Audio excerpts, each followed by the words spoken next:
kita memulai acara seminar pada pagi ini. Baik, kita memulai dengan doa pada pagi hari ini. Semoga di dalam mengikuti seminar ini, kami bisa lebih banyak mengetahui mengenai perkawinan Katolik menurut ajaran aturan Gereja Katolik.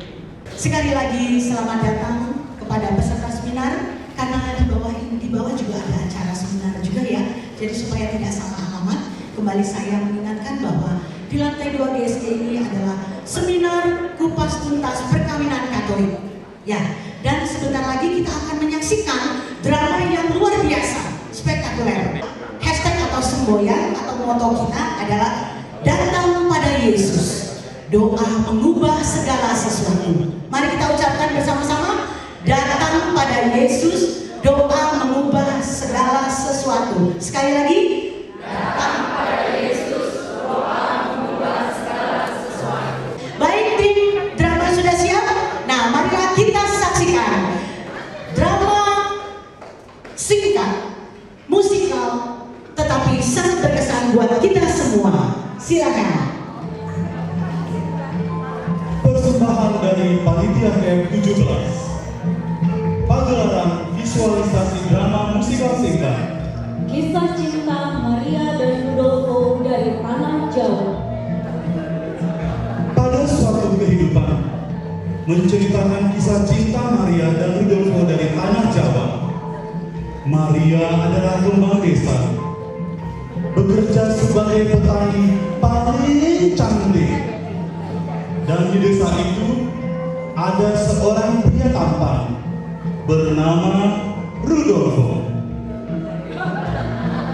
Rudolfo bekerja sebagai pembelajar sawah di desa Sukacinta. Pucuk dicinta, pulang pun tiba. Mendapatkan sesuatu yang lebih daripada apa yang diharapkan. Rudolfo jatuh hati akan kebaikan hati dan kemalekan Maria. Apakah yang akan terjadi? Apakah kisah Maria cinta yang hilang akan terulang kembali? Mari kita lanjutkan melihat kisah cinta ini. Oh Maria, terimalah cintaku ini. Aku tidak pantas untukmu. Cari saja wanita yang lebih baik dan pantas.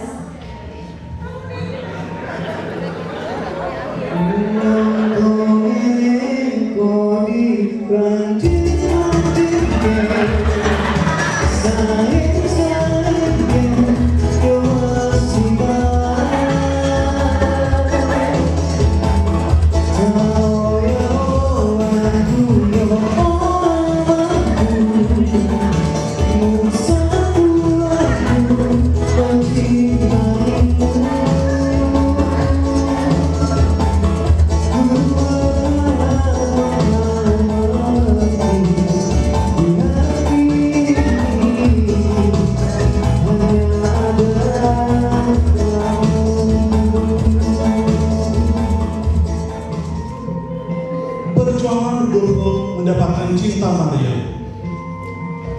Sungguh tidak mudah bagi Rudolfo mendapatkan cinta dari Maria. Atau mungkin Maria pura-pura jual mahal agar tidak terkesan murahan. Atau bisa jadi mau menguji kesetiaan dan ketulusan akan cinta dari Rudolfo.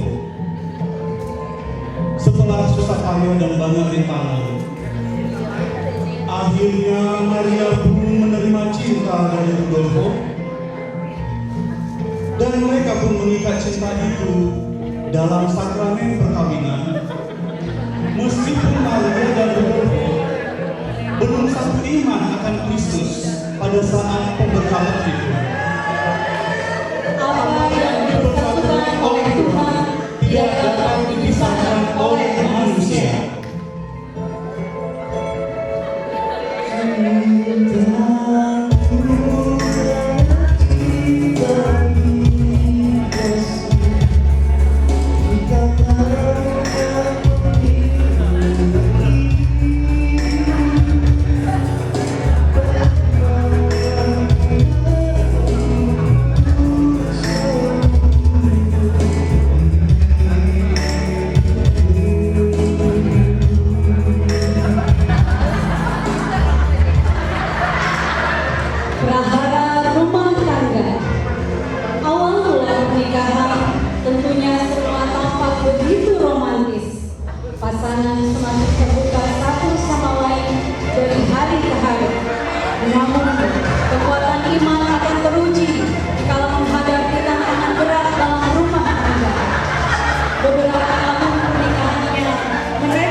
dokter spesialis, bahkan kedua-dua. Bagaimana nih? Kamu tidak memberikan keturunan padaku. Kamu jangan menyalahkan aku. Kamu yang kurang panjang. Oh ye. Kesatuan rumah tangga diuji. Bahkan perbedaan iman bukan menjadi permasalahan. Mereka memutuskan untuk pisah karena rasa itu sudah memudar. Oh, sungguh sangat disayangkan. Pulangkan saja aku pada ibuku atau ayahku.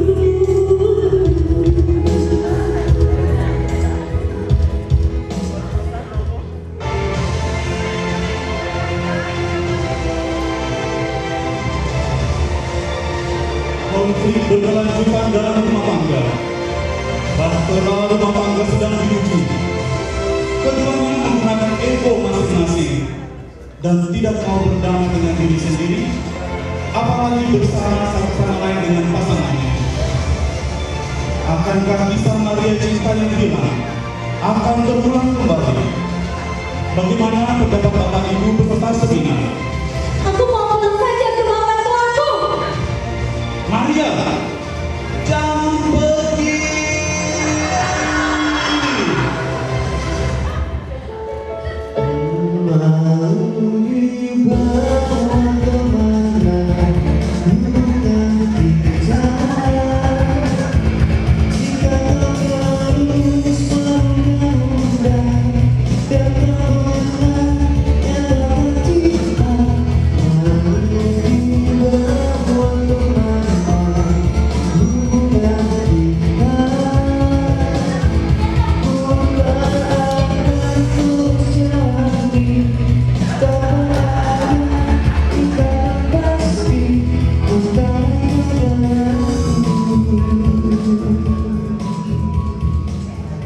Berbahagialah tiap rumah tangga yang mengandalkan Tuhan. Berpisah rumah atau berpisah ranjang bukanlah jalan keluar, karena akan membuat rumah tangga tersebut jauh berkat dan juga jauh dari penyertaan Roh Kudus. Uluran tangan sesama akan sangat membantu dibandingkan kita menutup diri.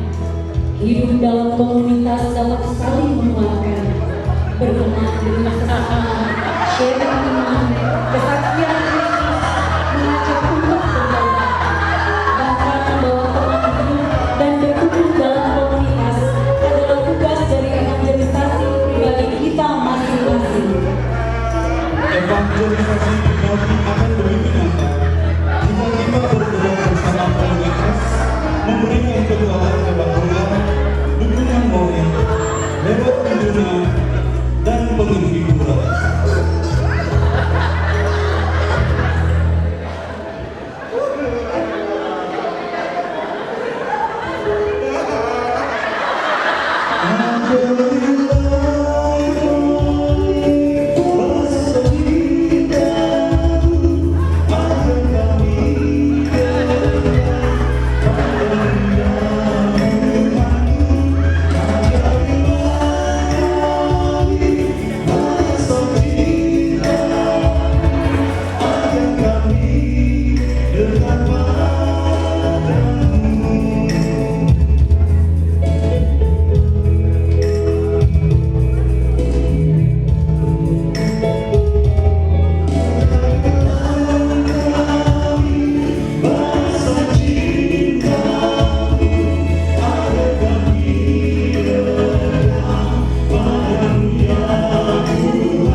Trianto, kemudian para undangan, Dewan Pengurus Paroki, Koordinator Bidang, Seksi, Kategorial, dan Bapak Ibu umat yang terkasih. Selamat datang di Paroki Maria Bunda Segala Bangsa dalam kegiatan seminar Upasitas Perkawinan Katolik. Pertama-tama kita mengucapkan syukur kepada Tuhan Yesus atas penyertaannya. Pada pagi hari ini kita bisa berkumpul dalam kegiatan seminar ini. Saya selaku Ketua Panitia mewakili teman-teman dari Panitia Camp ke-17 mengucapkan terima kasih kepada Romo Paroki, Romo Bodi, Romo Dedi yang telah mendukung dan menyediakan sarana dan prasarana untuk kami dapat melangsungkan kegiatan pada hari ini. Juga Romo Trianto yang telah meluangkan waktunya untuk bersedia hadir dalam memberikan narasumber dalam seminar Upasitas Perkawinan Katolik. Juga Bapak Ibu umat terkasih yang telah mendukung kegiatan ini, telah berkontribusi baik moral maupun material sehingga seminar ini dapat dilangsungkan dengan baik pada hari ini.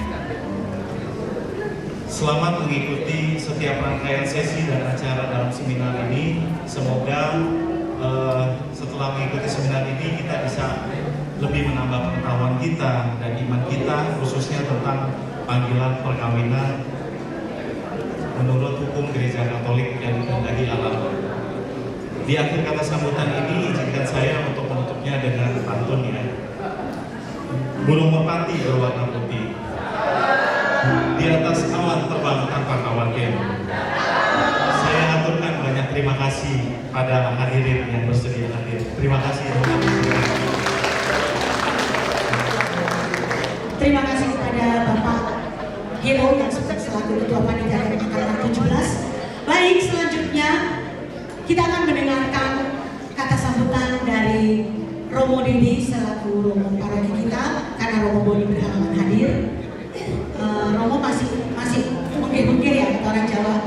Namun sebelum Romo Dedi memberikan kata sambutan, mohon izin sekilas info bagi pemilik motor B117 UIC, mobil B117 UIC dan B1127 SJA dimohon memindahkan kendaraannya karena menghalangi kendaraan yang lain.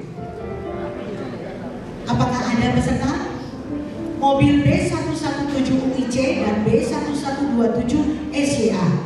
Jika tidak ada, kita lanjutkan dengan kata sambutan dari Romo Dedi.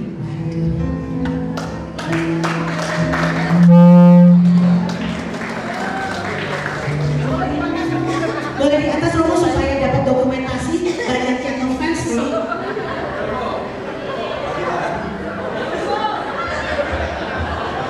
Bapak Ibu yang terkasih, selamat pagi. Romo Trianto yang mulia, terima kasih banyak sudah hadir, sudah mengunjungi kami, meluangkan waktunya juga untuk berbicara dan membahas kegiatan yang ada, terutama berkaitan dengan kehidupan kami, termasuk saya juga. Nah, juga Bapak Ibu terima kasih sudah hadir, sudah bersedia untuk banyak menimba ilmu dari Romo Trianto. Beliau ini adalah pengajar kami, kalau saya muridnya dulu, untuk lulus. Ya, untuk lulus, tapi kiranya lumayan bagus lah. Nah, begitu, maka sampai di. Nah, Bapak Ibu terima kasih banyak dari Anda, banyak hal yang kita petik, banyak hal juga yang bisa kita timba dari beliau ini. Beliau sudah banyak melawan buana ke sana sini, bukan dipercaya ke Bogor, lain juga dipercaya juga, dan banyak kemampuannya yang bisa digunakan, yang bisa kita manfaatkan juga. Karena beliau ini orang yang kita cari-cari kalau ada pasangan yang bermasalah. Kalau tidak bermasalah jarang mencari beliau ini. Tapi yang bermasalah hampir semuanya mencari beliau ini, bahkan semuanya. Maka Bapak Ibu umum ada di sini, beliau ini Anda silakan nanti tanya sebanyak-banyaknya. Kalau Mas DPR atau orang lain yang mungkin belum tahu Anda, boleh tanyakan langsung ke Romo Trianto nanti dengan apa yang materi yang hendak dibawakan. Terima kasih juga untuk para panitia, kepada CAP Angkatan 17, benar ya? Nah, 17. Terima kasih sudah mendengarkan cerita ini, hal ini Kita berbicara mengenai perkawinan tiada habis-habisnya selama orang masih mau melakukan perkawinan, maka akan selalu ada dan terus ada. Permasalahan selalu ada, bukan ditampilkan di sini, tapi akan ada dan berubah saat berkembang dari zaman ke zaman, dari tahun ke tahun juga akan berubah. Maka selamat untuk kalian Anda semua, selamat untuk bisa menikmati apa yang disajikan oleh Priyanto, dan terima kasih semua yang sudah berpartisipasi ambil bagian dalam kegiatan hari ini. Terima kasih untuk semuanya. Terima kasih Romo Dedi sebagai Rudolfo dari Tanah Jawa dan Maria Cinta yang Hilang. Mohon maaf karena ada permintaan dari banyak peserta seminar. Boleh Rudolfo dan Maria berdiri sebentar untuk foto karena banyak permintaan. Panitia tolong berkumpul di sana untuk mengambil foto juga. Nah, karena Romo Dedi akan habis ini ada acara selanjutnya. Ya, boleh para peserta berdiri karena ini akan menjadi. Oh, maaf, peserta boleh duduk, ternyata panitia saja yang berdiri. Mohon maaf. Siap? Terima kasih. Ya, karena permintaan dari panitia supaya nggak semuanya foto. Satu.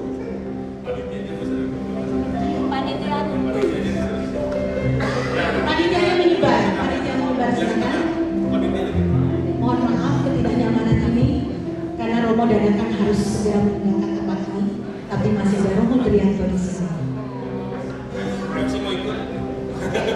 Saya diajak.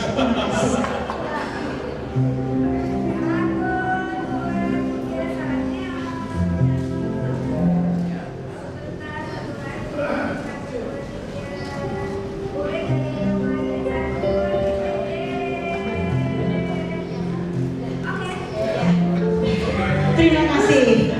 Aduh, nanti dapatkan CD ya, CD dari drama tadi, difoto di toko-toko terdekat, Fresh Market, Pasar Cilengsi, di Mall Living World. Baik, terima kasih. Seru ya Bapak Ibu ya. Yang baik-baiknya kita ambil, yang kurang baik kita lupakan saja. Karena semua ini dilakukan untuk kebaikan kita bersama. Karena Tuhan izinkan kita hadir di sini menyaksikan acara ini. Drama tadi berjudul Rudolfo dari Tanah Jawa dan Maria Cinta yang Hilang. Tolong diingat, baik? Nah, ini dia selanjutnya kita akan masuk pada acara kita pagi hari ini yang sudah ditunggu-tunggu.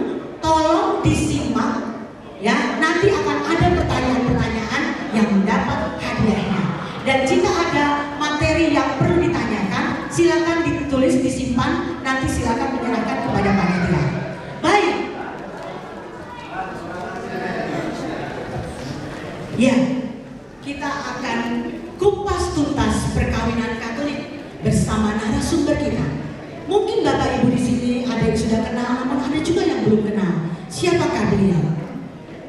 Beliau adalah Romo Yohanes Rianto, ya, Vikaris Yudisial Keuskupan Bogor.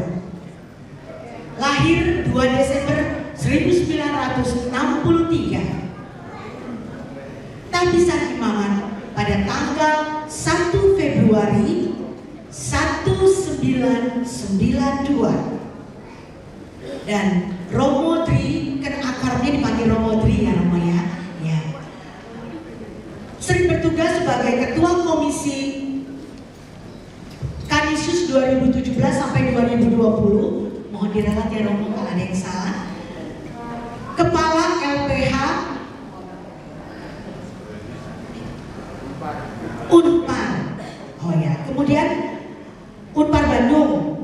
Nah, saat ini beliau bertugas di Keuskupan Bogor. Hobinya mau tahu nggak? Hobinya Romo Tri.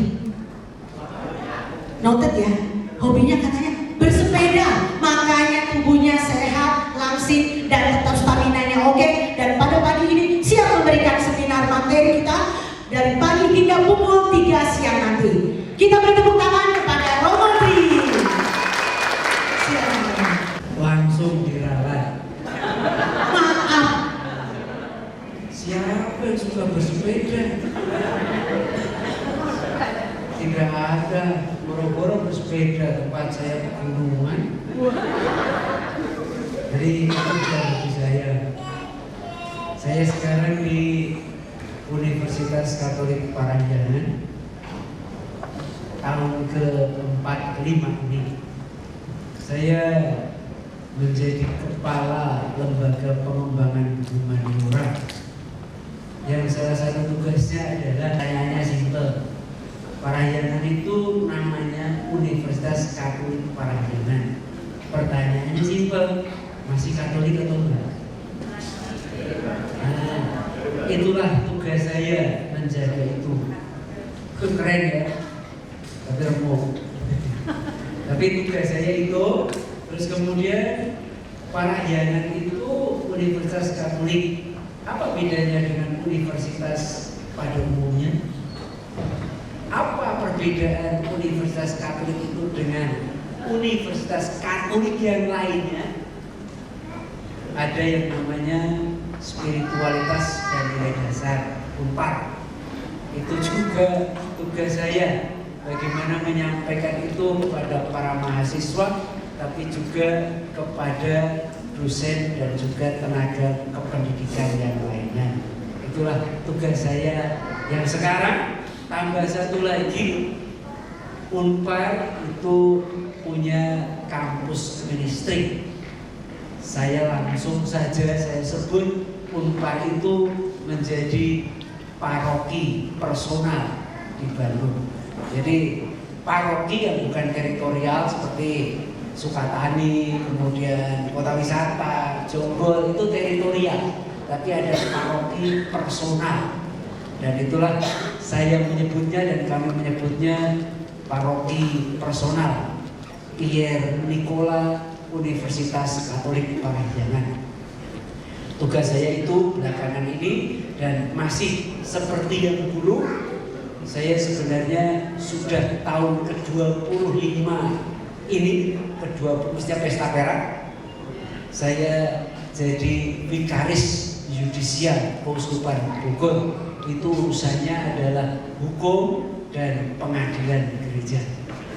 Jadi sebenarnya mengapa saya diundang ke tempat-tempat seperti ini dalam urusan ini, terutama karena memang vikaris yudisial tadi yang kebagian sial-sial. Buktinya sangat jelas. Kalau di sini pasti kalau orang mau menikah gembira, tertawa, wah pokoknya luar biasa gitu ya. Siang pesta pasti yang didatangi Pastor Boni atau Dedi tadi. Iya kan, gembira ya kan. Tapi kalau sudah nangis-nangis baru datangnya ke saya. Jadi saya memang agak sial dalam hal ini. Di kamar saya pun tisu saya cepat habis. Karena biasanya datang ke saya yang nangis-nangis. Itu perkenalan singkatnya. Dan kemudian tadi saya di bawah diberitahu bahwa di bawah itu ada apa namanya? Discovery. Itu memang mencari bagaimana mencari cinta, cari pasangan itu. Kalau yang di atas ini ternyata justru hilang cintanya. Jadi ditampilkan dalam fragmen tadi. Jadi cintanya hilang. Terus di bawah mencari, di sini hilang. Terus mau diapakan? Tapi terlepas dari apa yang akan terjadi di bawah dan di atas, dan juga kalau yang di sini hadir cukup banyak, saya mau mengatakan betapa yang disebut keluarga dan perkawinan itu sangat penting. Bahkan menurut saya terpenting dalam kehidupan ini. Terpenting dalam kehidupan ini. Boleh saja sekarang terjadi perang di Israel, Iran dan sebagainya. Masalahnya apa? Pasti inti-intinya adalah ekonomi sebenarnya. Orang-orang negara-negara itu cari makan sebenarnya. Tapi kenapa ekonomi padahal seperti di Indonesia ini sumber dayanya, sumber alamnya sangat kaya, kenapa masih juga ada orang-orang yang lapar dan orang-orang yang miskin? Kenapa? Karena memang pemerintahnya yang seringkali tidak menjalankan tugasnya dengan baik. Mereka tidak memikirkan bangsanya, rakyatnya, kesejahteraan umumnya, tetapi memikirkan dirinya dan golongannya. Kan gitu kan? Ini politik berarti. Politik ini berarti. Tapi kenapa orang-orang yang hidup dalam dunia politik itu begitu beraninya untuk tetap mementingkan dirinya sendiri atau kelompoknya? Karena ternyata baru pagi tadi saya dengar di Sinta, karena memang mereka itu masih menyambut para koruptor itu dengan karpet merah. Artinya yang salah, yang korupsi tidak dihukum dengan semestinya. Dihukumnya ya sekedarnya. Berarti ada masalah hukum di situ. Hukumnya yang salah sebenarnya. Kemudian kenapa hukumnya seperti itu? Mengapa memenangkan orang-orang yang jelas-jelas jahat, yang jelas-jelas melanggar norma? Mengapa? Karena orang sudah tidak tahu lagi yang mana yang benar, mana yang salah. Kalaupun tahu yang benar, mereka tidak akan mentaati yang benar. Berarti yang terjadi krisis moral. Sekarang sudah banyak sekali yang dulu dianggap luhur, sejati, hebat, tapi sudah tidak dihargai lagi. Berarti krisis etika, krisis moral sebenarnya. Kenapa ada krisis moral? Nah ini pertanyaan besar.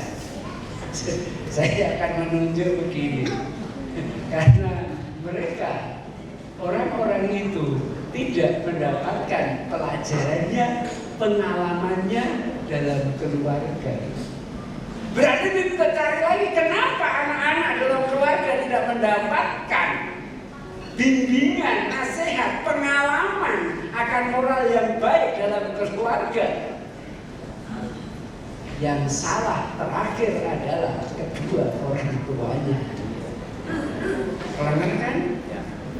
Berarti kalau seandainya negara hancur, banyak perang itu yang salah siapa?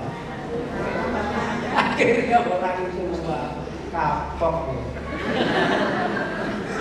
Makanya saya nggak milih jadi orang tua.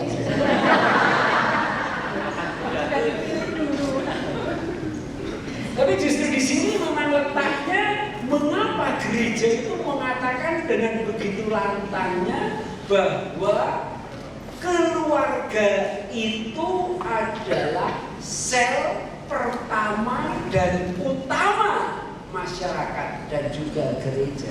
Sel itu berarti bagian terkecil.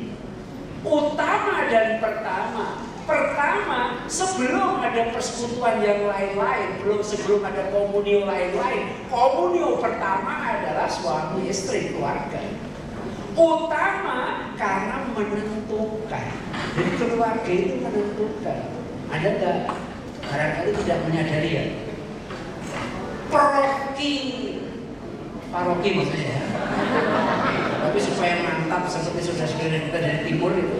Paroki kota wisata ini menjadi bagus, menjadi guyup, menjadi berjalan bersama, terutama siapa? Keluarga sebenarnya. Keluarga itu. Dan juga jangan heran mengapa termasuk di sini ada pastor, itu juga karena keadaan keluarga. Memangnya pastor, bruder suster berasal dari mana? Jelas keluarga kan? Bukan dari batu kan? Lah ini pertanyaan menjadi besar lagi. Lah kalau orang sudah tidak mau berkeluarga, resikonya tidak akan ada manusia baru. Kalau tidak ada manusia baru, berarti tidak akan ada pastor, bruder, suster. Bukan hanya itu, tidak ada lagi yang menikah. Habislah sudah. Dan ini masalah utama dunia sekarang ini yang terutama dialami negara maju. Negara maju. Eropa sudah kehilangan, sudah kekurangan penduduk asli. Singapura sudah mulai berteriak, Jepang sudah mulai kebingungan, di Korea Selatan sudah mulai nampak orang-orang tidak lagi mau menikah dan tidak punya anak. Mengapa? Karena mereka termakan oleh mitos. Seolah-olah sendiri bahagia, seolah-olah anak 2 cukup. Siapa bilang? Seolah-olah semakin sedikit anak semakin bahagia. Ternyata prank.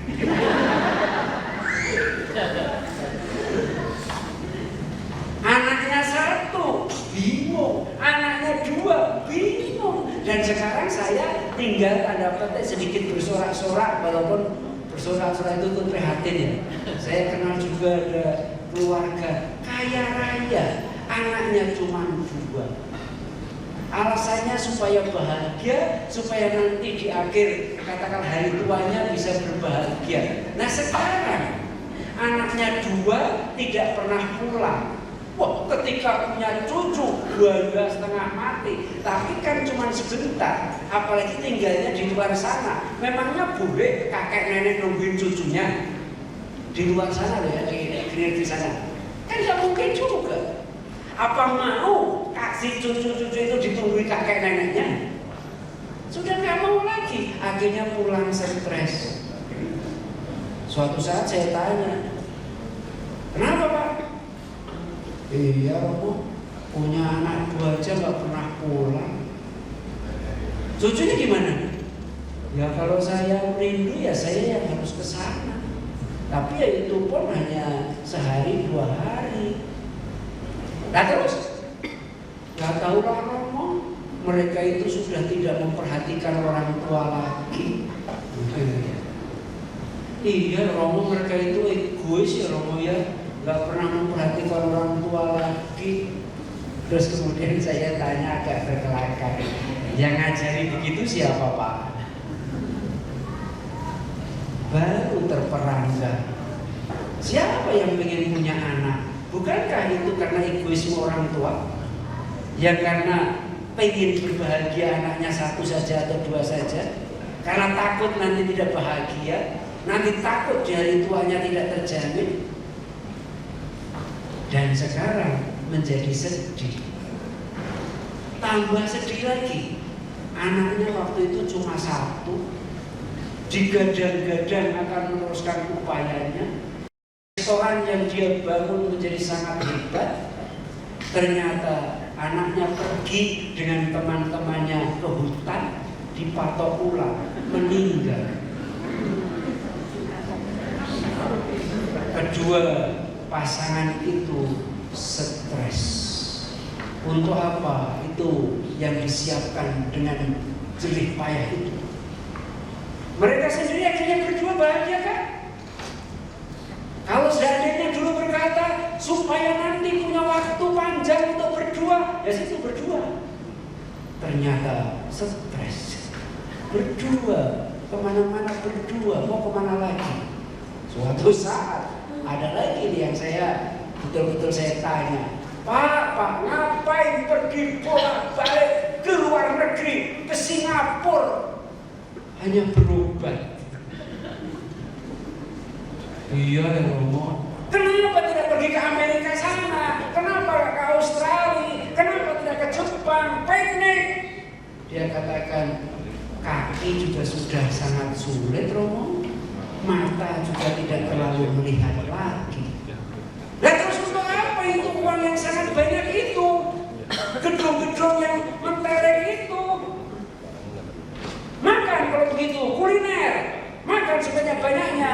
Uangmu buat apa? Udah tua gitu, dijawab, makan juga sudah terasa kertas Romo. Nah terus?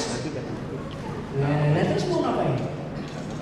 Begitulah mitos-mitos yang sekarang berkembang. 2 anak cukup, punya keluarga bahagia dan seterusnya. Nyatanya, ya saya kira yang tua-tua di sini punya pengalaman. Yang tua-tua di sini nih Untung saya hanya mau mengatakan bapakku dan simbokku dulu anaknya cukup banyak, sehingga dia sampai meninggalnya kayaknya sih tertawa-tawa. Jadi itu hanya mau saya katakan. Dan sebenarnya dari mana saya mendapatkan ilmu itu? Bukan dari mana tadi. Saya studi di UNPAR atau studi di mana tadi. Belajar saya kebanyakan karena biasa mendengar tadi, karena menjadi vikaris yudisial. Jadi seperti itu Bapak Ibu. Jadi apakah ya tadi sebenarnya saya sudah mau mengatakan tadi keluarga menjadi sangat penting, jadi sudah difragmenkan betapa hidup itu pasti begitu lah. Mana ada sih yang namanya kebahagiaan dicari-cari?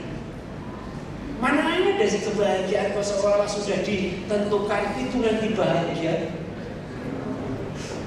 Kalau Anda sudah terpikir itu, di sini pun Anda juga akan stres nantinya. Apalagi kalau sudah bertanya, nanti ikut seminar bahagia gak ya? Karena nanti soal bahagia dan tidak bahagia, Anda penentunya. Keterbukaan hati dengan apa yang terjadi. Kalau tadi menikmati fragmen tadi, dilihat bersungguh-sungguh, mungkin bisa bahagia. Tapi kayak gitu-gitu itu, kenapa sih kita bisa seolah-olah menjadi penentu bahagia? Seolah-olah perkawinan itu pasti begini, pasti bahagia. Ya akhirnya nggak bahagia beneran. Apalagi menunggu saat seperti, oh ya kemarin kan minggu panggilan ya. Pertanyaannya selalu sama. Romo, memangnya Romo itu pernah mendengar Tuhan memanggil? Sejelas apakah sehingga Romo percaya bahwa dipanggil Tuhan? Wah, gitu kan? Selalu saja saya katakan kepada Anda, bruder, suster, pastor itu boro-boro dengan panggilan. Panggilannya siapa? Nggak ada itu. Bahkan saya selalu berkata di tempat ini, menyampaikan pengalaman Leo Sukoto, Uskup Agung Jakarta sebelum dia ini. Oh, kami reuni, kami bersemangat, para pastor, khususnya saya masih frater waktu itu, frater, pastor, bruder, suster, yang seluruh dari datang dari tempat saya kumpul mau pengen mendengarkan karena ini seorang uskup agung, gitu ya. Kemudian kita bertanya dengan sangat meyakinkan, Monsignor, mengapa Anda menjadi imam? Betapa kami kaget, dia jawab dengan sambil bertanya, emang siapa yang mau jadi pastor? Loh, kan Monsignor, sekarang uskup dan sebagainya itu kan berarti memang pengen jadi imam. Apakah ada pengalaman luar biasa sehingga pengen menjadi imam? Dia jawab, yang pengen jadi imam itu siapa? Orang saya masuk seminar itu saya ikut-ikutan kakak saya. Ikut-ikutan kakak saya. Dia memang benar, dia ikut kakaknya kok. Dia waktu itu masuk seminar. Artinya apa? Saya juga ingin menjawab kepada Anda semua. Panggilan menjadi ibu dan bapak berkeluarga sama. Jangan nunggu panggilan yang seolah-olah, hei, Maria cinta yang hilang. Oh, betul. Ku panggil berkeluarga, kagak aja. Sama dengan pengen jadi pastor itu ya, sama dengan Anda juga ketika pengen, wah naksir itu lah, pengen jadi itu lah, sama persis kayak gitu itu panggilan. Maka juga jangan bayangkan kebahagiaannya, atau katakanlah Anda pasti berkata ya, seolah-olah jadi pastor pasti tidak bahagia gitu ya, kayak nikah bahagia. Jadi suster pasti tidak bahagia gitu ya, terus Anda memilih itu kan? Sekarang udah terlanjur kapok gitu. Sekarang nggak bisa berubah. Nah, itu kan susahnya. Tapi di situ itu pikiran kita yang harus berubah menurut saya. Kayak gini-gini nih, kita nggak boleh percaya mitos, kita nggak boleh percaya berbagai hal tadi itu. Nggak ada yang mengatakan seperti itu. Sehingga kita ketika ada orang pengen jadi pastor, terus suster, jangan, itu berat, pasti kamu sengsara, pasti itu. Padahal sama persis itu, perkawinan sama saja. Dan ini yang ingin saya katakan sebagai landasan panggilan. Jadi ya sebenarnya yang mau saya katakan, mari kita ininya yang diubah, itu mindsetnya itu, karena kita sudah terlanjur dicekoi, dikatakanlah tanamkan berbagai yang tadi saya sebut sebagai mitos yang sebenarnya salah ternyata, dan ternyata tidak ada hasilnya juga. Bahwa Indonesia dengan KB-nya kemudian mengurangi penduduk, ya iya. Tapi apakah kita pengen akhirnya menjadi orang-orang seperti di negara asing yang kekurangan penduduk? Kan pertanyaannya itu, apakah betul kalau anaknya 2 itu pasti bahagia, lebih sejahtera? Nyatanya juga bukan. Nah itu kayak gitu tuh mitos. Ini kok serius amat?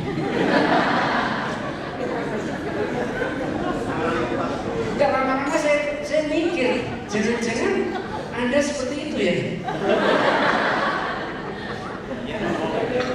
Jangan-jangan ini korban-korban mitos yang memang sudah tidak bisa berubah lagi gitu ya? Jangan-jangan kamu sudah terlanjur mau diapakan gitu ya? Udah terima. Kalau sudah terlanjur kita terima. Oh ya, tadi silakan kalau seandainya ada pertanyaan tadi katanya tulis saja, nggak usah tulis nama.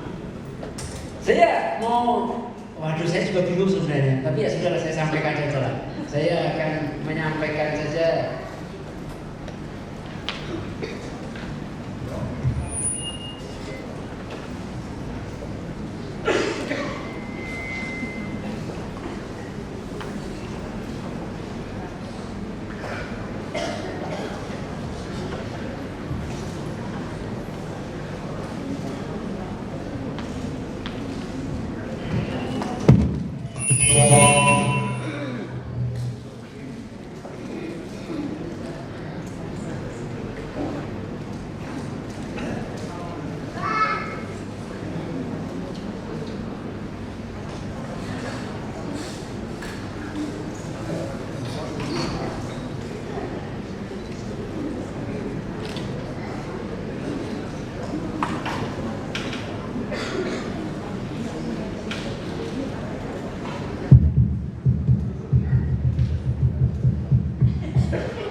Perkawinan itu memang gambarnya aja menunjukkan kan,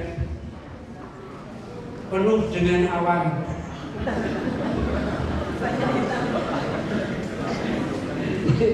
Mau menuju kemana nggak tahu. Tapi ya, itulah biasanya karena memang keputusan spontan, seringkali begitu kan, dan spontan. Ya udah mau menikah itu ke sana. Kemudian berikutnya adalah itu persisnya. Bicara perkawinan itu pasti bicara tentang tujuannya. Sebenarnya Anda menikah itu mau apa sih yang ingin Anda capai? Nah itu. Yang kedua, identitas. Memangnya perkawinan itu apa? Kemudian yang ketiga, misi. Misi itu adalah apa yang dapat dan harus dilakukan oleh orang menikah. Dan seringkali orang menikah sudah menikah selesai. Sebelum saya berlanjut terus saya ingin ngetes. Ini Pak Minto ini kan termasuk tua kan ini. Pernah menikah Pak? Pernah ya? Saya tanya Pak, misi perkawinan apa Pak? Misi perkawinan untuk kebahagiaan keluarga. Kalau seandainya tujuan perkawinan Pak? Tujuan perkawinan kita ya kembali lagi ke kebahagiaan. Kebahagiaan keluarga. Kalau saya tanya identitas perkawinan itu apa sih Pak? Perkawinan itu menyatukan dua urusan yang berbeda sehingga menjadi satu tujuan bersama dengan keluarga. Terus kemudian kalau proprietas, apa sih Pak yang harus ada dalam perkawinan itu supaya perkawinan itu pantas disebut perkawinan? Ya, kita harus menjadi teladan bagi lingkungan kita bahwa kita itu hidup bisa. Oke, terima kasih Pak. Terus Bapak sudah menikah berapa tahun? Sekarang ini 23 tahun. 23 tahun menikah. Ya. Pasangannya mana? Baiklah. Ya, ya. Baiklah. Ya. Terima kasih. Terima kasih Pak Witana. Tapi saya mau mengatakan, saya kira ya supaya ada bandingannya, juga saya tanya ini kayaknya seger ini. Tiba. Apa katanya tujuan perkawinan apa sih? Tujuan itu mencapai kebahagiaan. Mencapai kebahagiaan. Mencapai kebahagiaan. Terus kalau seandainya saya tanya ciri hakiki esensial, wah keren ya. Ciri hakiki esensial perkawinan apa?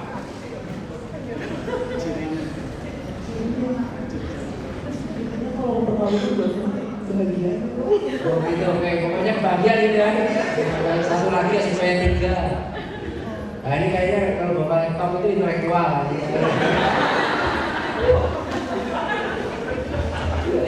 Tujuan perkawinan apa? Kalau bicara tujuan banyak Romo ya, kalau mau dijelaskan. Apa? Kalau saya yang simpel aja, melanjutkan karya penciptaan Tuhan. Melanjutkan karya penciptaan Tuhan. Sudah sekarang? Anaknya 3 Romo. Oh bagus 3. Terus kemudian, oke kemudian kalau saya tanya identitas perkawinan, itu sebenarnya apa sih perkawinan itu? Ada rumusan yang berapa? Identitas perkawinan itu kalau menurut saya ya situasi rumah tangga yang lengkap, sejahtera, kemudian memiliki visi misi untuk menuju kehidupan yang bahagia. Wah, saya stres itu jadi. Terima kasih.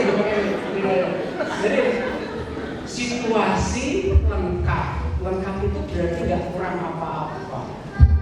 Kemudian sejahtera. Sejahtera itu apa ini?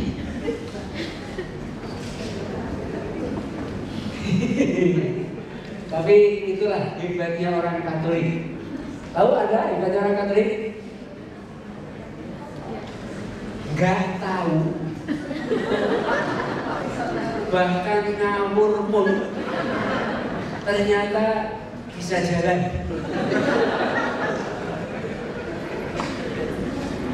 Oke, luar biasa kan? Justru di sini saya ingin mengubah mindset itu. Nah, tujuan perkawinan apa sih? Lah, kan berarti nggak punya jalan-jalan. Padahal gampang sebenarnya. Saya selalu meminta, oke kita mulai dari yang paling gampang aja. Tadi saya tanya kepada di sini, tadi kan ciri hakiki esensial itu apa gitu ya? Bahasanya keren kan ya? Sebenarnya simpel, saya sudah menyampaikannya di caps sebenarnya. Anda tahu kucing? Kucing? Kucing kampung tahu kucing kampung? Nah, kucing garong dia tahu. Kucing kampung. Kucing kampung itu atau kucing dimanapun berada yang namanya kucing itu pasti kawin.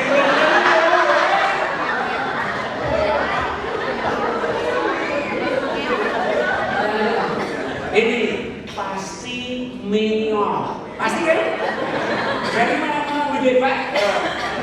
Kucing dimanapun berada yang disebut kucing pasti oke.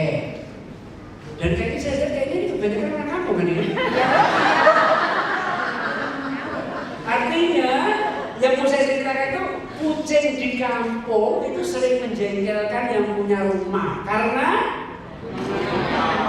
bukannya meong lagi.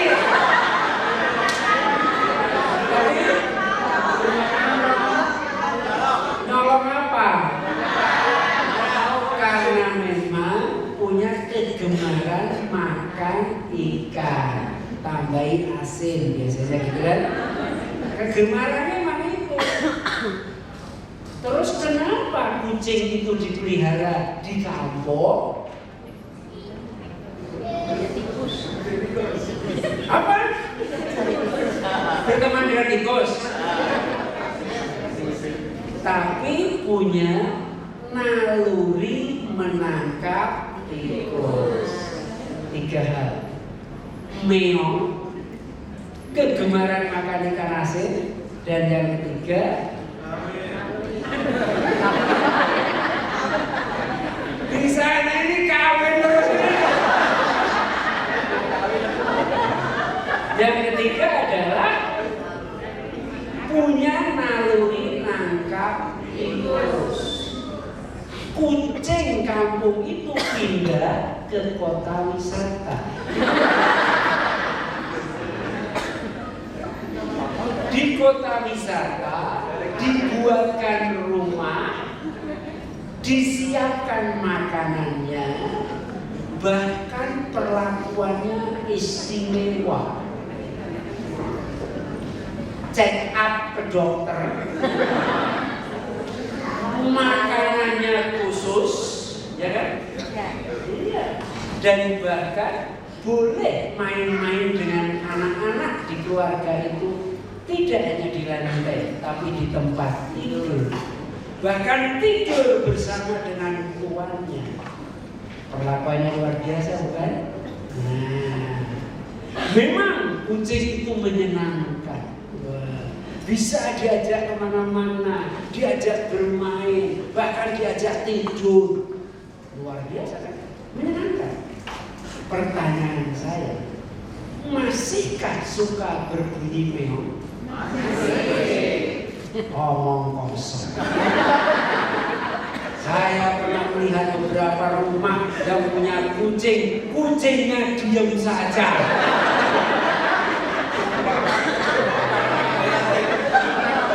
Iya kan? Kucingnya diam saja. Bahkan bapak-bapak yang di situ mohon diperhatikan, naluri kawin pun hilang.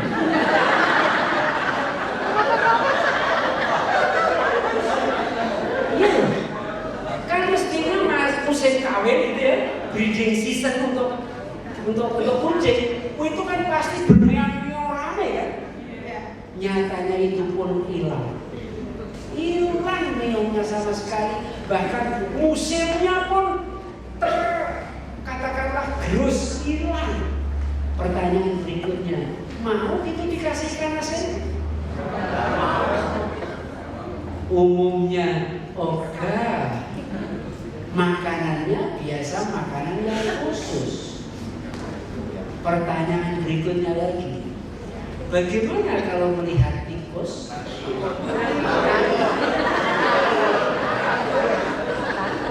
Masih lari menangkap tikus?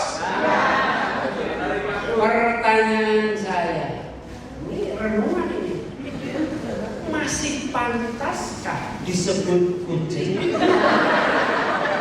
Ketika kucing itu sudah kehilangan ini tadi ciri hakiki esensialnya, dalam bahasa kerennya proprietasnya, masih pantas disebut kucing?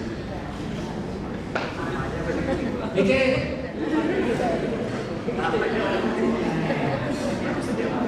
Saya akan berkata dan bertanya kepada Anda, ini untuk secara umum dulu.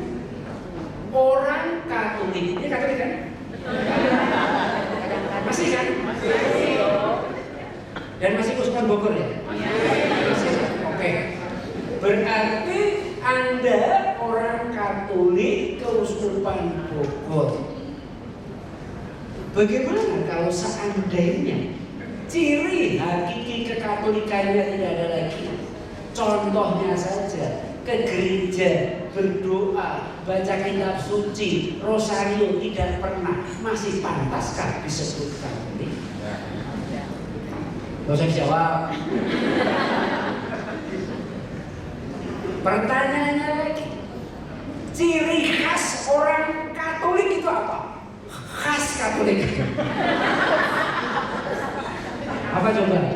Saya membahasakan 3. 1, apa? Ini mah bukan Katolik juga bisa buat. Yang khas itu seperti kucing tadi, meong, hakiki. Apa ciri khas Katolik yang khas?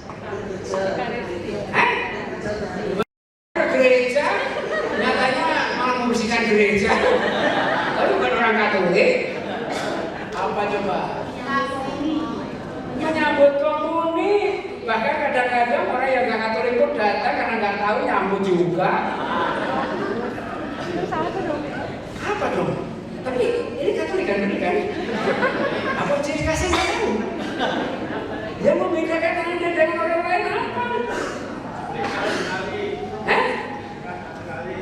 Apa tadi? Apa Anda aja pengennya berkali-kali?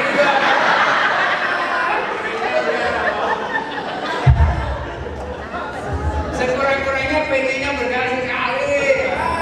Iya, Om.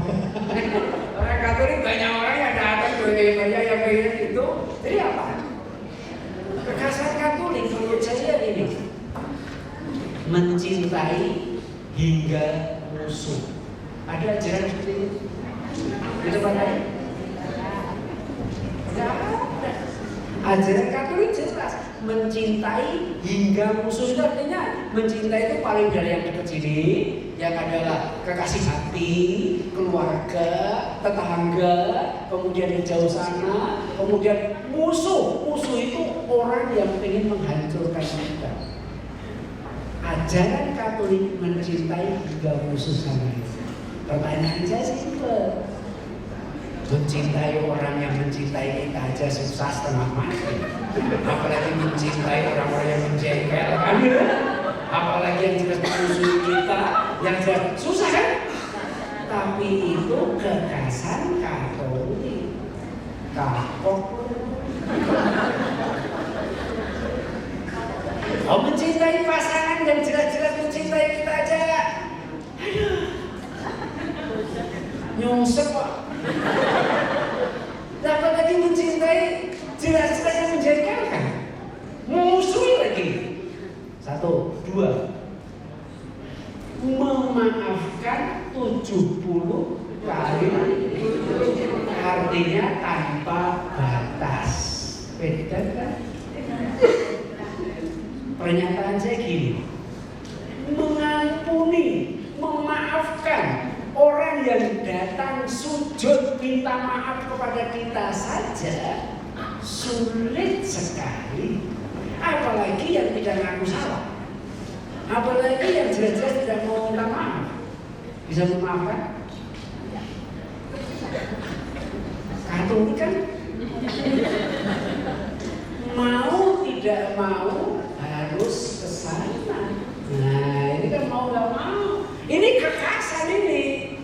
Terus kemudian satu lagi, memihak kepada yang kecil, lemah, miskin, gitu kan? Jujur saja, cari teman, yang ganteng lah, yang cantik lah, yang muda dong, yang punya potensi lah. Masa cari teman jelek-jelek kayak gini? Males kan? Umumnya mencari teman ya yang kuat, yang kaya, yang hebat, yang lain sebagainya, yang punya kemampuan. Masalahnya gereja Katolik diminta tidak, kok harus memihak kepada yang justru lemah, kecil dan miskin tadi. Ini kekhasan Katolik ini. Yang lain lagi banyak sebenarnya. Maka pertanyaan saya, masih pantaskah disebut Katolik kalau seandainya tidak pernah memaafkan? Tidak. Jawabnya ada di dalam Gitu kan? Masih pantaskah sebagai orang Katolik kalau seandainya sedikit-sedikit tersinggung, sedikit-sedikit sakit hati? Masih pantaskah sebagai orang Katolik kalau selalu di mana-mana menunjukkan kesombongannya? Nah, gitu kan? Masihkah pantas disebut Katolik kalau seandainya dalam keluarga ada masalah langsung bernyanyi? Langsung bernyanyi itu maksudnya Goodbye my love. Atau tadi seperti nyanyian itu pulangkan saja.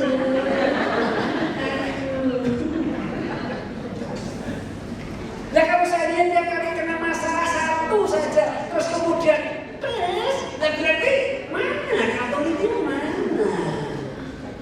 Nah kalau seandainya apa-apa cari kebahagiaan tadi, pertanyaan saya simpel, yang ngajari bahwa perkawinan cari bahagia siapa?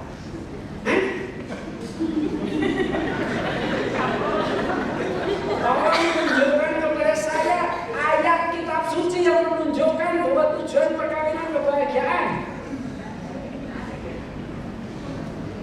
Saya sebenarnya menyampaikan ini sedih saya.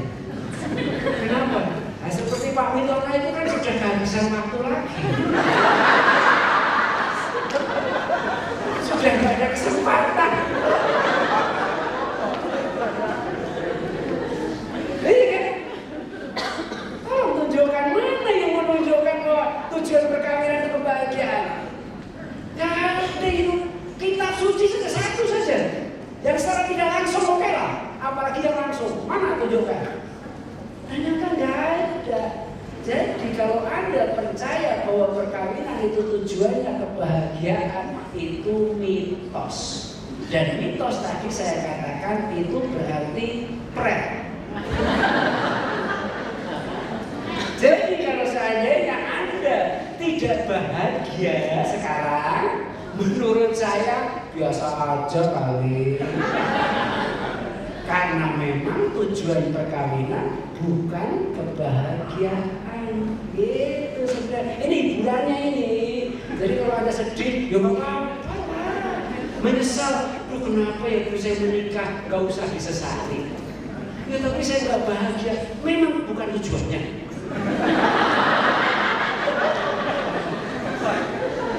Memang betul kan? Bukan tujuannya. Dan terus tujuannya apa dong? Makanya datang ke sini. Coba kalau Anda di luar terus gak bahagia, terus kemudian stres, cari jalan supaya bahagia, cari bahagia, ya tambah gak bahagia. Maka kalau nggak baca, datang ke sini. Pasti nanti akan diberitahu, sekurang-kurangnya diberitahu sekarang kan? Jelas kan? Perkawinan tujuannya bukan kebahagiaan. Jadi kalau Anda tidak bahagia, ya nggak apa-apa. Biasa aja.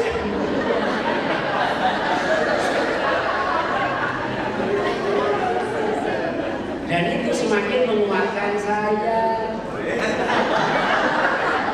Tidak usah memilih perkawinan. Nah, kalau Anda sudah terlanjur ya jangan macam-macam, enak aja. Konsisten dong, gitu kan.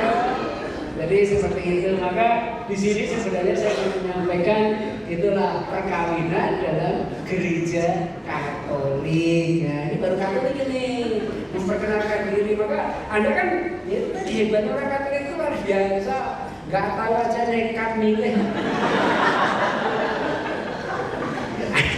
Anda nanti akan ketahuan. Jadi sebenarnya Anda yang jawab tadi itu tanda petik salah semua.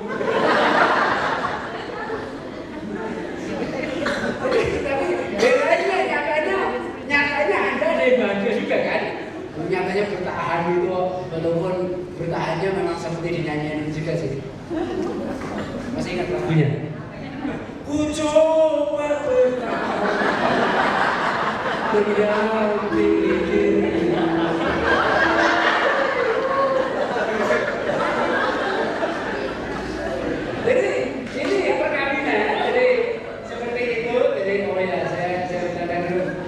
nama saya di sini nih.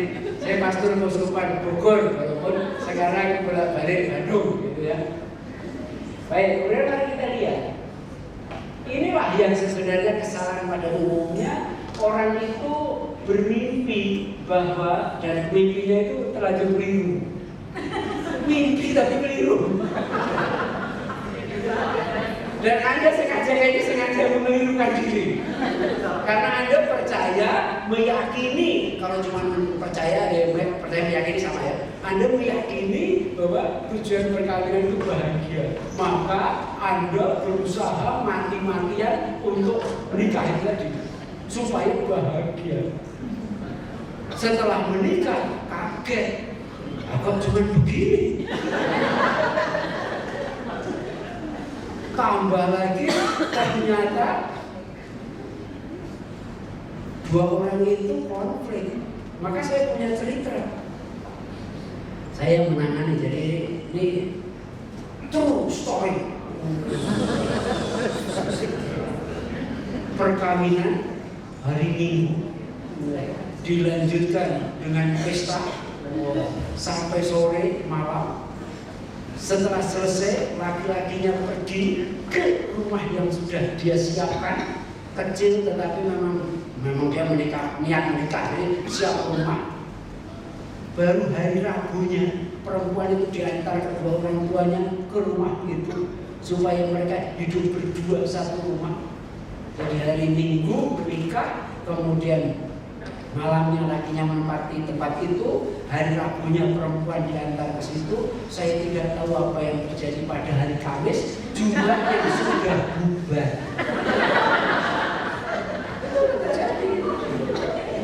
Jadi tidak sampai seminggu, hidup bersamanya cuma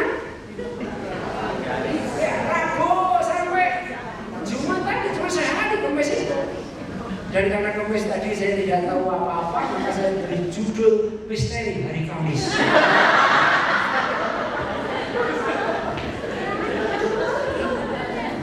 Ada yang seperti itu, ada yang rupanya kecewa benar-benar cari bahagia, ternyata ya tadi itu.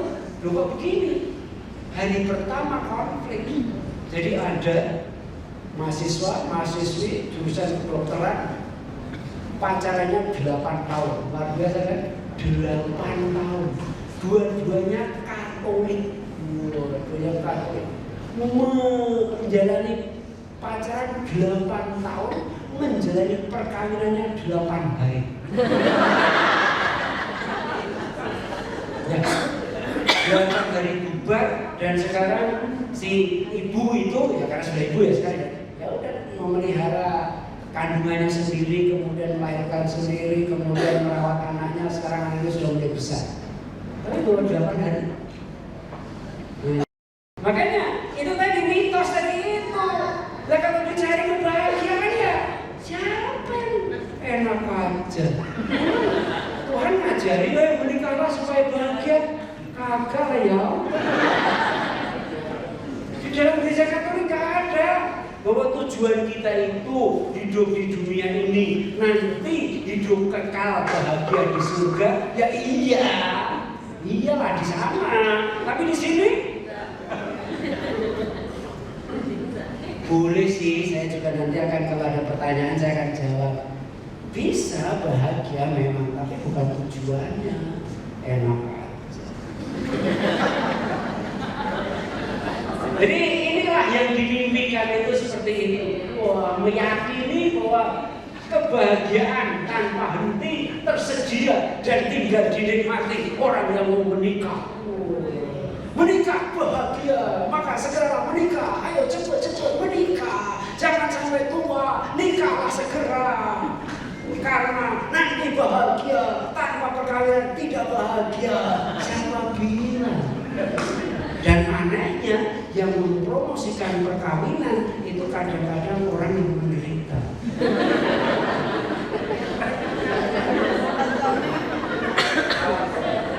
Mencari teman gitu kan.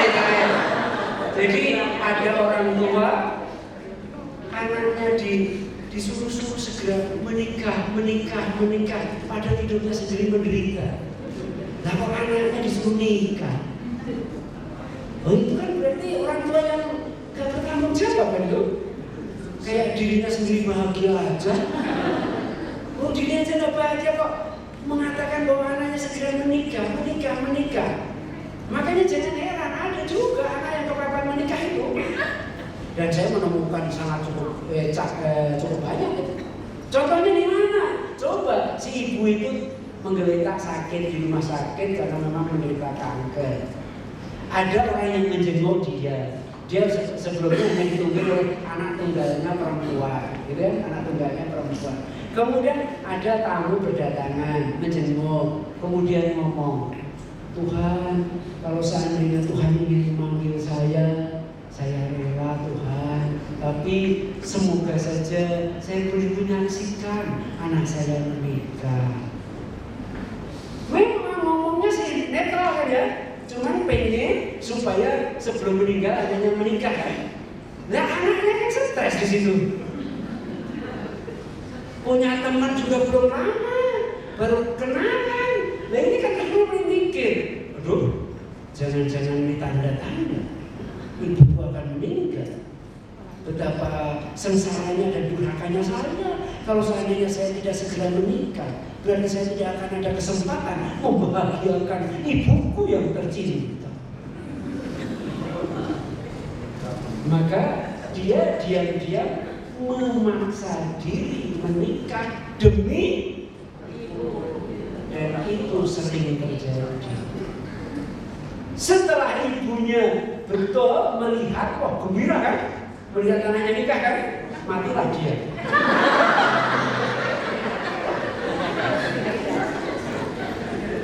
Tapi bersamaan dengan kematiannya, si anak mulai jelas.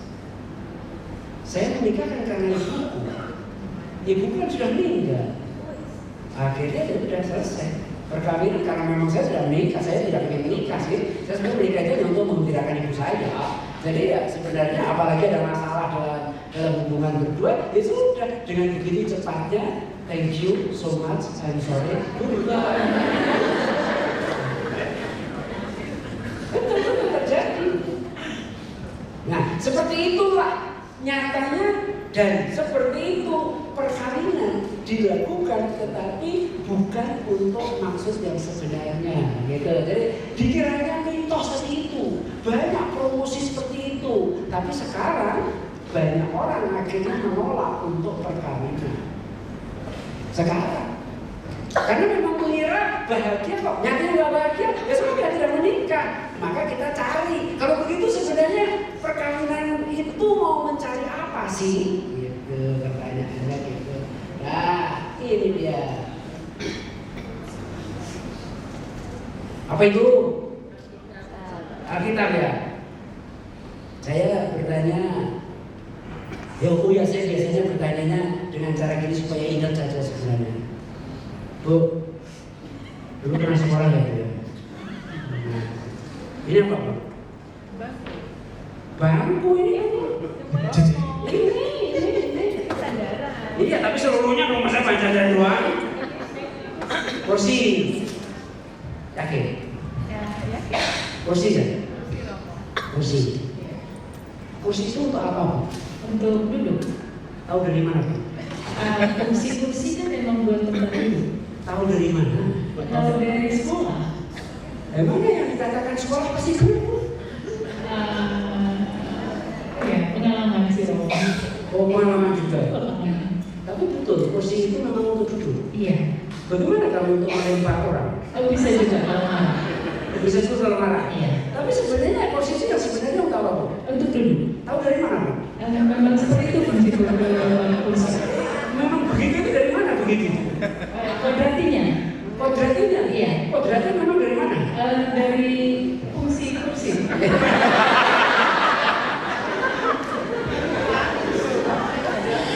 Daripada ruwet saya akan bertanya begitu supaya tahu Bu bahwa kursi itu memang fungsi yang sebenarnya itu untuk bertanya kepada siapa Bu? Bertanya sama yang lebih pintar sama yang lebih tahu. Yang lebih pintar dan lebih tahu itu siapa Bu? Mengenai kursi. Dari tahu aja.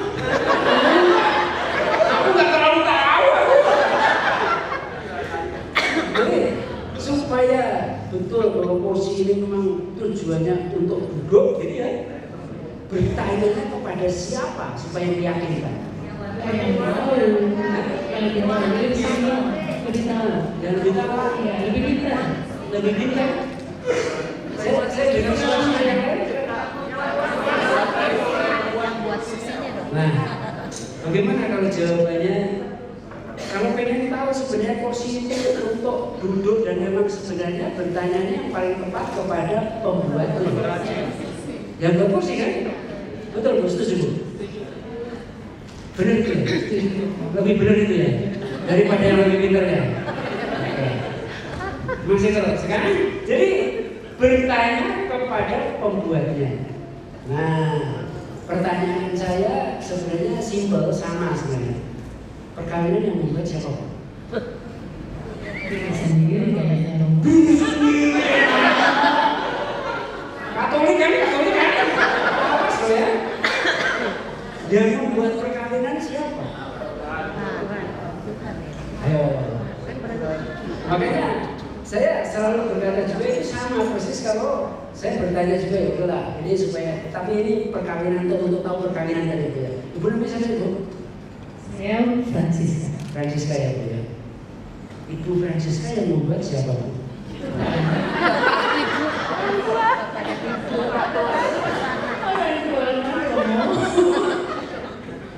Inilah kesalahan besar. Betulkah yang membuat Ibu Francisca itu orang tuanya? Orang tuanya yang turut memproduksi. Oke. Bahwa apakah betul yang membuat Ibu Francisca itu orang tuanya? Kalau seandainya ada orang tuanya di sini, saya akan bertanya pada mereka. Betulkah Bapak Ibu memang yang ingin membuat Ibu Francisca? Sepertinya mereka akan menjawab, Romo, kalau seandainya saya membuat, saya pasti membuatnya lebih baik daripada ini.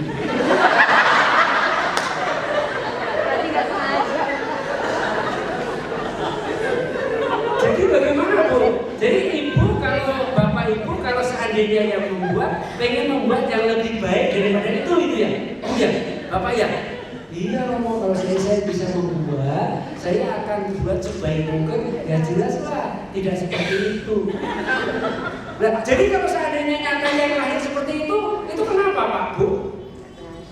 Dan ternyata mereka menjawab, ya itulah Romo, itulah unsur ketidaksengajaan saya. Jadi sebenarnya Ibu Francisca itu korban keisengan.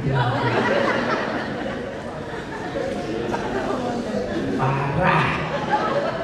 Nah, justru di sini letaknya. Betulkah perkawinan itu boleh dibuat oleh siapapun? Kalau oleh siapapun, ya berarti orang boleh membuat semaunya dia dong. Tapi saya kan berkata, orang Katolik percaya yang membuat perkawinan adalah Tuhan.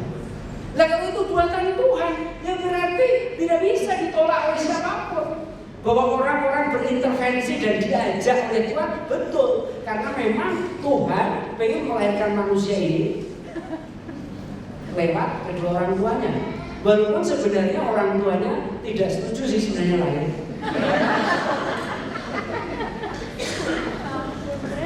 Ampun ya. Siapa yang ingin melahirkan anak kayak gini? Sudah menyusahkan, ngabisin makanan. Dan itu Bapak Ibu, dan ini bisa dijadikan pendidikan kalau kita mendidik anak-anak kita.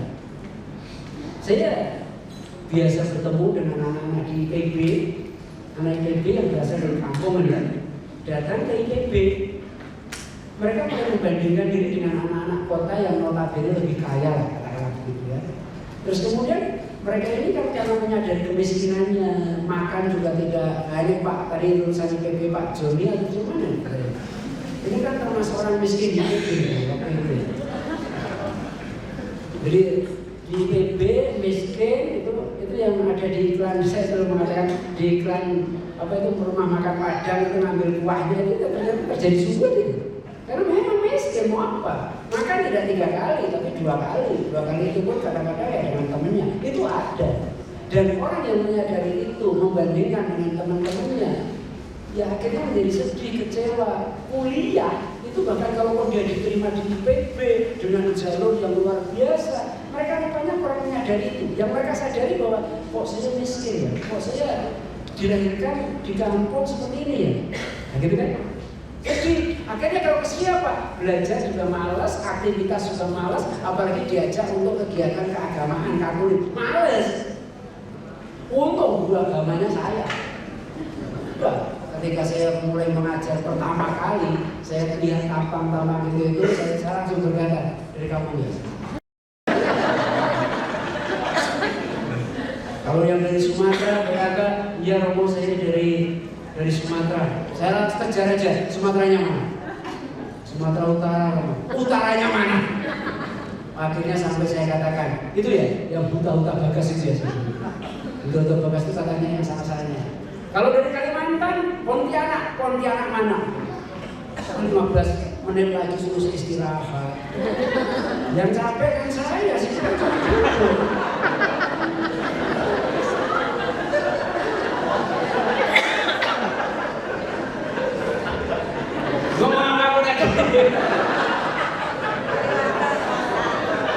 Nah, anak-anak itu saya katakan dari Kalimantannya mana? Pasti pelosok-pelosok itu. Terus kemudian saya katakan begini. Jadi agak sedih menjadi anak-anak kampung miskin membandingkan dengan yang lainnya. Jadi Anda kecewa, dilahirkan. Jadi seolah-olah Anda ingin bertanya kepada orang tua Anda dan menyalahkan orang tua Anda. Pak, Ma, kenapa aku dilahirkan? Kalau hanya untuk menderita. Nah, gitu kan? Mereka diam. Awas. Kalau kamu mulai mempertanyakan, Pak, Ma, kenapa aku dilahirkan? Kalau hanya untuk menderita, saya akan minta orang tuamu untuk menjawab dengan bertanya juga. Ketika Anda bertanya, Ma, Pak, kenapa aku dilahirkan untuk menderita? Orang tuamu akan bertanya yang sama. Memang siapa yang ingin melahirkan kamu? Dan kalau itu terjadi, kamu akan tambah stres. Kamu akan kemudian bertanya lagi, betul ya Ma? Ketika saya dilahirkan, papa mama belum siap. Betul ya Ma? Kata tante dan om bahwa sebenarnya saya tidak diharapkan. Betul ya Ma? Kata tetangga bahwa saya sebenarnya akan digugurkan. Tambah remuk kan? Tambah sedih kan? Kalau kamu mempertanyakan itu, orang tuamu saya akan suruh berkata, begini nak, kalau saya boleh pilih nak, saya ingin melahirkan yang lebih baik daripada kamu. Tambah runyam kan? Tambah runyam memang. Apalagi kayak gini. Siapa yang melahirkan kayak gini? Sorry ya. Orang tua pun kalau boleh pilih, gak pengen melahirkan kita sebenarnya. Kami Tono juga jangan gembira dulu.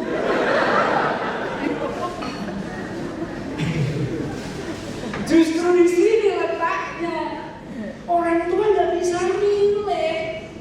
Orang tua nggak bisa kemudian saya pengen punya anak seperti ini dan sebagainya. Karena memang mereka bukan pembuatnya. Kalau dia membuatnya, ya dia akan mendesain, dia akan membuat ya, yang sesuai dengan harapan mereka kan. Mereka masalahnya nggak membuatnya, mereka hanya menjadi perantara saja. Wah ini masalahnya di sini. Jadi Anda orang tua boleh berkata kepada anak-anak Anda begitu tadi. Kalau anak Anda protes bilang aja, sebenarnya nak kalau saya boleh milih, saya tidak pilih melahirkan kamu. Saya pengennya melahirkan yang lebih baik daripada kamu. Anda menyangka dan ada orang tua gembira kan? Orang tua bisa bergembira kan? Jangan begitu. Soalnya anak Anda juga jangan dikira mereka itu bangga punya orang tua Anda.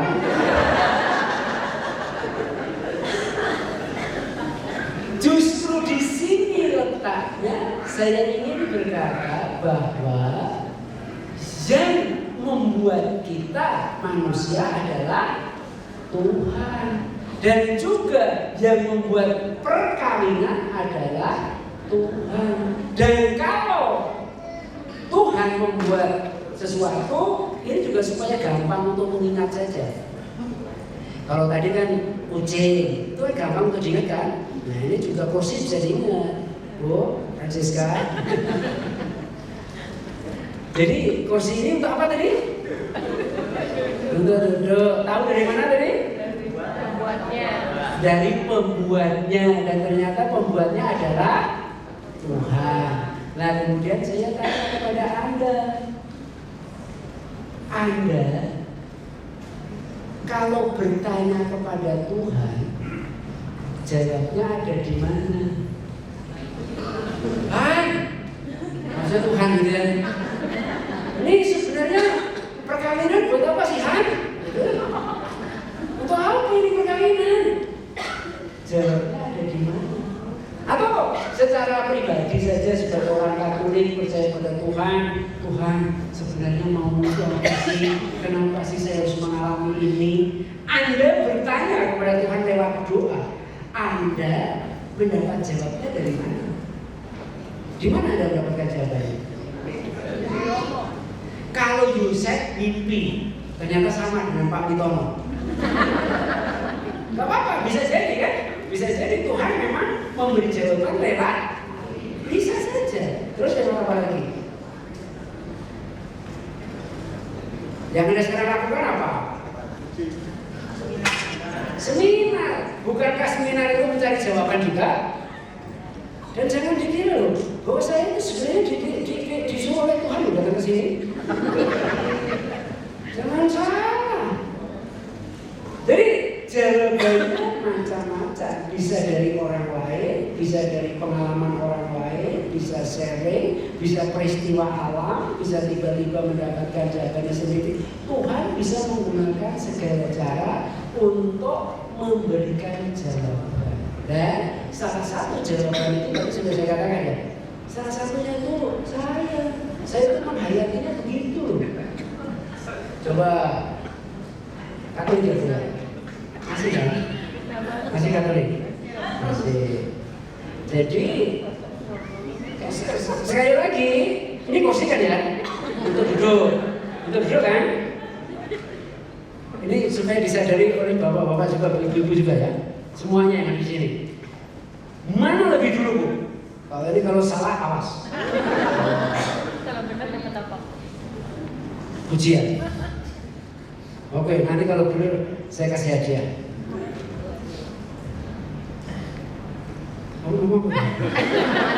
Tapi harus benar ya. Mana lebih dulu? Kursi atau kebutuhan untuk duduk?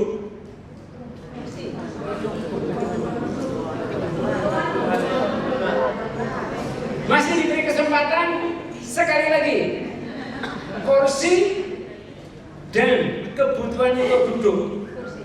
Mana lebih dulu? Saya beri kesempatan yang terakhir. Mana lebih dulu? Kursinya atau kebutuhan untuk duduknya?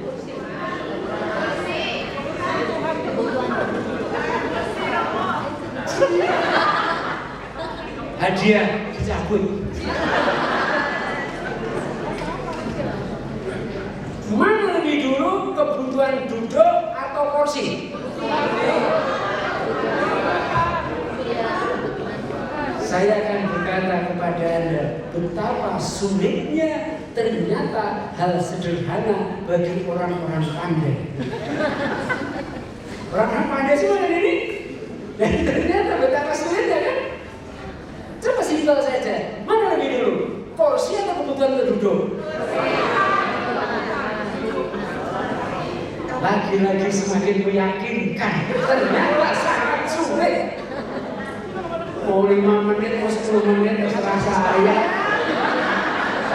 Jadi, mana lebih dulu?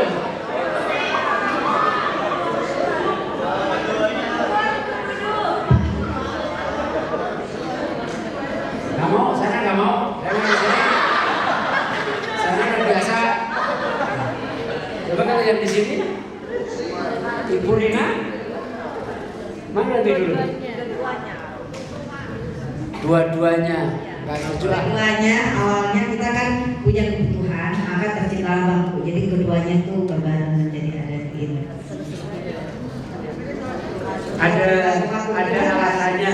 Terima kasih. Ya, tapi enggak, saya mau tanya dulu. Padahal itu Bapak, mana dulu Pak?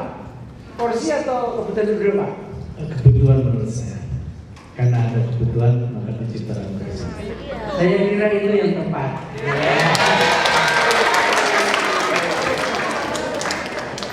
Ada kebutuhan maka diciptakanlah porsi.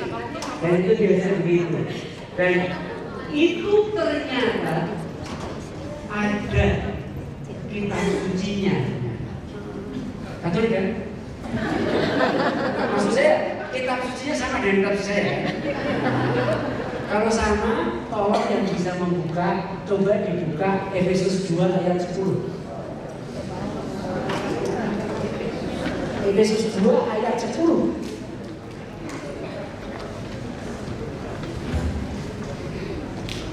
Siapa yang sudah menemukan? Kalau dikasih speaker sudah dibaca. Efesus 2 ayat 10, karena kita ini buatan Allah. Apa saudara? Apa? Efesus 2 ayat 10. Terus? Karena kita ini buatan Allah. Nah, stop dulu. Buatan Allah, bukan buatan bapakmu. Atau ibumu. Betul kan? Kita buatan Allah kan ya? Iya, betul. Buatan Allah untuk apa? Teruskan.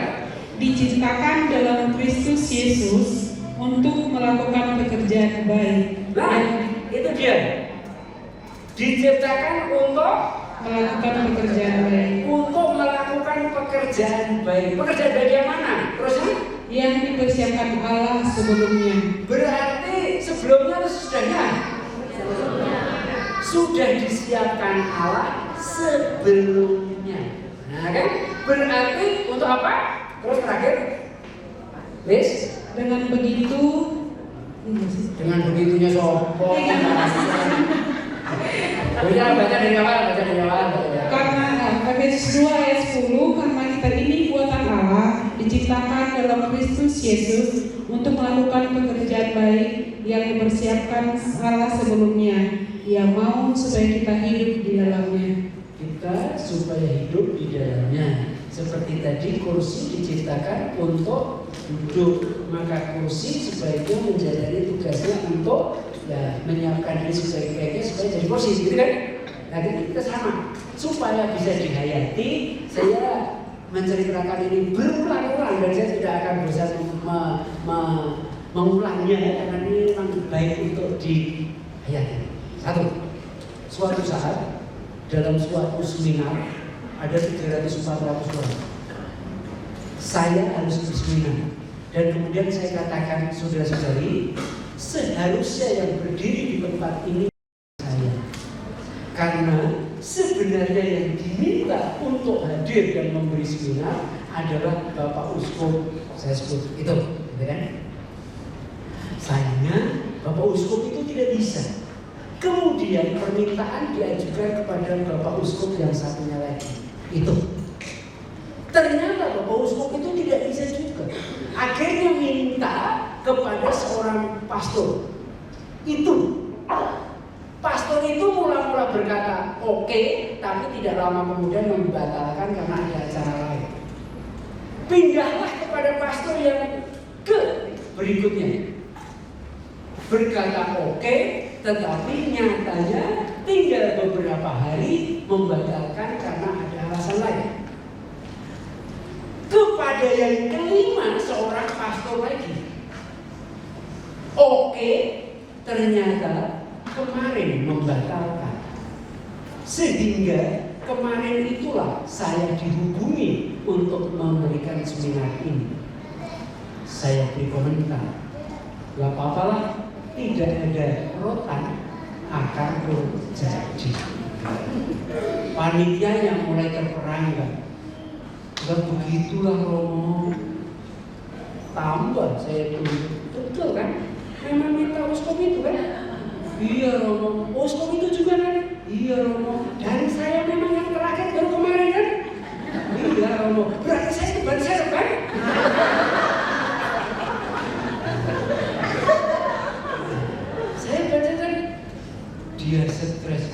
tapi enggak gitu lah Romo, enggak maksudnya gitu. Dia dengan suasana dan juga dengan gimmick yang aneh-aneh dia sedih, enggak gitu lah Romo. Akhirnya saya katakan, saudara-saudari terkasih, memang dari semua itu sayalah yang paling pantas untuk melakukan.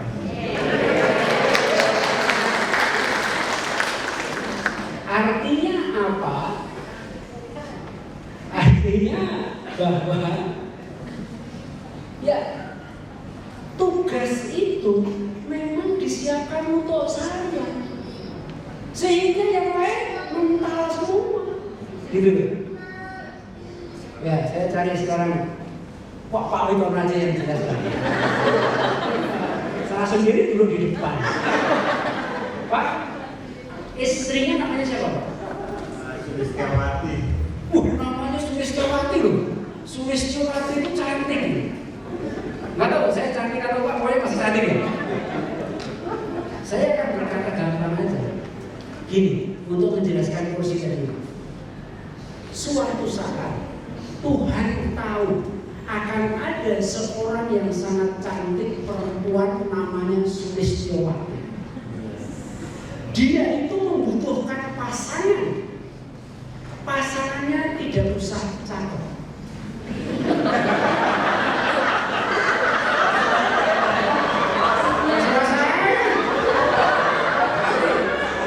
Tuhan tahu pasangannya tidak usah cakep, tidak usah ganteng, tidak usah juga sangat kaya, tetapi setia. Maka diciptakanlah orang seperti ini. Jelaskan maksud saya? Jadi Anda juga cap 17 tadi itu. Anda itu diciptakan karena memang suatu saat di kota wisata itu butuh pembinaan iman. Maka diciptakanlah Anda yang gak usah pinter-pinter, gak usah hebat-hebat, tapi siap untuk sukarela membantu. Nah, maka diciptakan orang kayak gitu. Ini pun sama. Tuhan sudah tahu bahwa suatu saat akan dikumpulkan cukup banyak orang di kota wisata yang pengen tahu tentang perkawinan. Tentu saja dibutuhkan pembicara yang lumayan, gitu.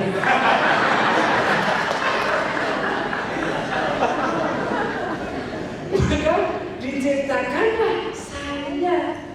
Jadi harapan saya adalah kita menghadapi suami istri, bahwa ada orang tua yang seperti itu, yang sekarang keadaan seperti ini sebenarnya dalam rangka memenuhi apa yang diharapkan Tuhan ke kita. Kita ini dipanggil tidak sembarangan. Maka orang tua kita tadi, ya saya akan mengatakan, apakah mereka menghendaki atau tidak menghendaki, tidak peduli. Karena Tuhan menciptakan saya, dan ketika menciptakan saya, ada sesuatu yang harus saya jalankan. Ternyata umpamanya adalah menjadi pasangan dari Ibu Sulistiawati tadi, menjadi bapak dari anak-anak ini.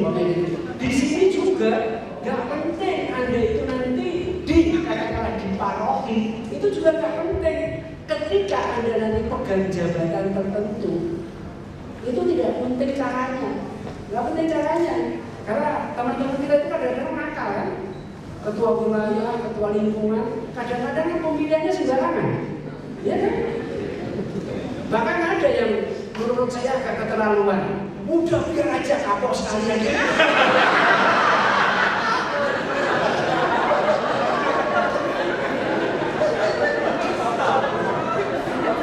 Tahu lah. Tetapi terlepas dari bagaimana caranya Anda dipilih, gak penting. Nyatanya ada ketua lingkungan kan? Nyatanya ada ketua seksi atau apapun kan? Gak penting. Justru di situ letaknya. Jangan-jangan memang tugas itu disiapkan untuk Anda. Jadi tugas itu untuk Anda. Jadi tidak usah dimasalahkan caranya. dan makanya juga tidak menjadi penting lagi. Ini harapan saya disebarluaskan kepada seantero dunia, kepada anak-anak khususnya, karena banyak anak mengalami kecewa, stres hidupnya karena merasa tidak diharapkan orang tuanya. Jadi saya sudah dilantik-lantik nol, biarin aja. Sebenarnya dikira saya nggak lihat.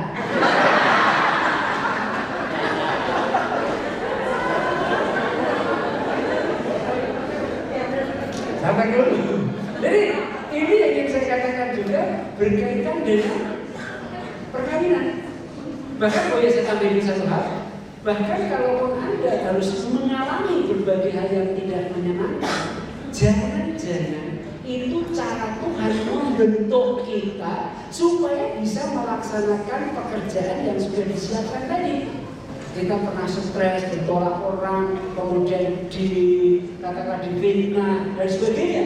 Jangan-jangan supaya kita bisa melakukan tugas itu. Dan kalau seandainya, ini menurut saya, kalau seandainya Anda mendapati petugas sebelumnya, kenapa sih sebelumnya kayak gini aja gak bisa, kayak gini aja gak bicara, kenapa sih?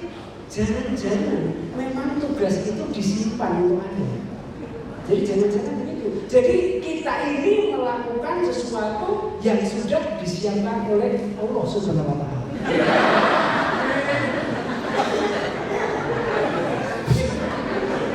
Karena temanya adalah perkawinan dan sudah disuruh untuk istirahat dulu. Padahal dipikir-pikir slide-nya baru satu ya.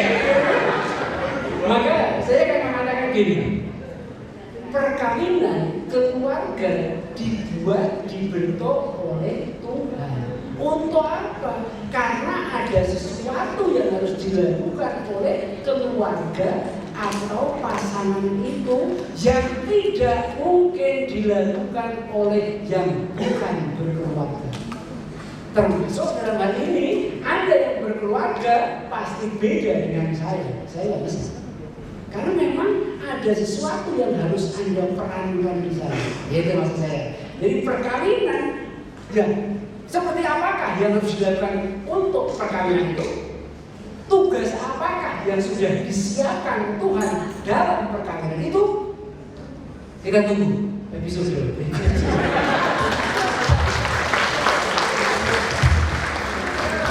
Terima kasih Romo. Baik, tadi sesi pertama pada seminar kita kupas tuntas perkawinan Katolik ini dengan tema tujuan, identitas, dan misi proprietas perkawinan. Dan sudah banyak yang kita bahas. Saya tidak berani memberi rangkuman karena ternyata semua itu ada dalam hati kita. Itu urusan kita.